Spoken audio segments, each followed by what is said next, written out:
ഗിരീഷ് പുത്തഞ്ചേരി മലയാളികൾ നെഞ്ചോട് ചേർത്ത് വയ്ക്കുന്ന നിരവധി മനോഹരമായ ഗാനങ്ങൾ അദ്ദേഹം നമുക്ക് സമ്മാനിച്ചു. അദ്ദേഹം നമ്മെ വിട്ടു പോയെങ്കിലും അദ്ദേഹം സമ്മാനിച്ച ആ ഗാനങ്ങൾ എന്നും മലയാളികൾ ഓർമ്മയിൽ സൂക്ഷിക്കുമെന്ന് മാത്രമല്ല, ഒരു ദിവസം പോലും ഗിരീഷ് പുത്തഞ്ചേരിയുടെ പാട്ടുകൾ കേൾക്കാത്ത മലയാളികൾ ഉണ്ടാവില്ല എന്നുള്ളതാണ് യാഥാർത്ഥ്യം.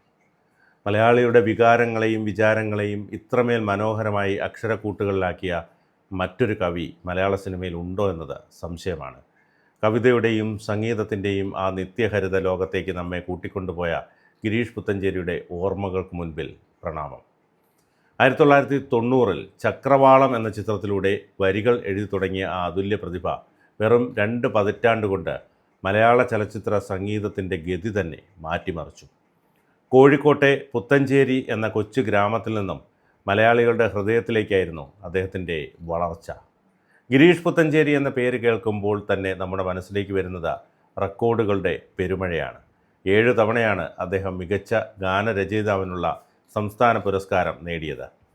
1995 അഗ്നിദേവനിലൂടെ തുടങ്ങിയ ആ ജൈത്രയാത്ര 2004 മാമ്പഴക്കാലം വരെ നീണ്ടുനിന്നു.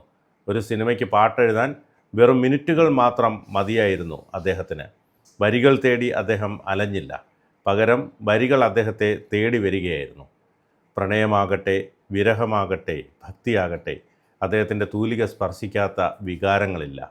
ദേവാസുരത്തിലെ സൂര്യകിരീടം വീണുടയുന്ന ആ ഗാംഭീര്യവും, നന്ദനത്തിലെ കൃഷ്ണഭക്തിയും, കണ്ണെഴുതി പൊട്ടും തൊട്ടിലെ നാടൻ ശീലുകളും ഒരുപോലെ ആ തൂലികയിൽ ഭദ്രമായിരുന്നു.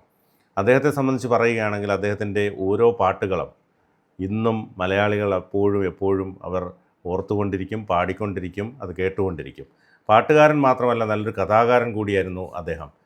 മേലെപ്പറമ്പിൽ ആൺകുട്ടികൾ എന്ന ചിരിയുടെ മാലപ്പടക്കം മുതൽ വടക്കുന്നാഥൻ എന്ന ഗൗരവമേറിയ സിനിമ വരെ അദ്ദേഹത്തിൻ്റെ തിരക്കഥയിൽ വിരിഞ്ഞതാണ്.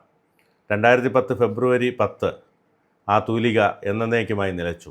വെറും 48-ാം വയസ്സിൽ അദ്ദേഹം യാത്രയായപ്പോൾ മലയാള സിനിമയ്ക്ക് നഷ്ടമായത് ഒരു വലിയ പ്രതിഭയെ മാത്രമല്ല, പാട്ടിൻ്റെ ഒരു നിത്യവസന്തം തന്നെയായിരുന്നു. രാഗാർദ്ര ഹംസങ്ങളുടെ പ്രിയ കാമുകന് വിട.